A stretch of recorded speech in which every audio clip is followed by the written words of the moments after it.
పిల్లలకి విద్య నేర్పించడం ఎంత ముఖ్యమో చిన్నతనం నుంచి సంస్కారం నేర్పించడం కూడా అంతే ముఖ్యం.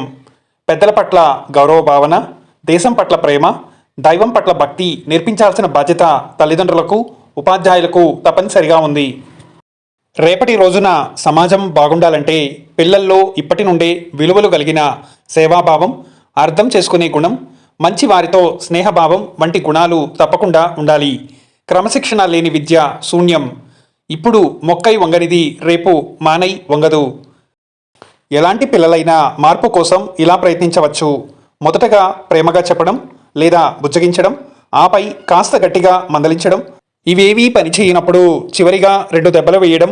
ఇలా దశలవారీగా ఏదో ఒక విధానంతో పిల్లల్లో మార్పుని తేవచ్చు. ముఖ్యంగా పిల్లలకు తల్లిదండ్రులు మొబైల్ ఫోన్లు ఇవ్వడం అత్యంత ప్రమాదకరం. పిల్లలు పూర్తిగా చెడిపోవడానికి మొబైల్ ఫోనే ముఖ్యమైన కారణం. ఆ పైన సినిమాలు, సీరియల్స్, కుటుంబ సభ్యులు పెద్దగా పట్టించుకోకపోవడం, సమాజం యొక్క తీరు ఇవన్నీ కూడా తర్వాత వచ్చేవే. పిల్లలకు దయచేసి మొబైల్ ఫోన్ ఇవ్వకండి.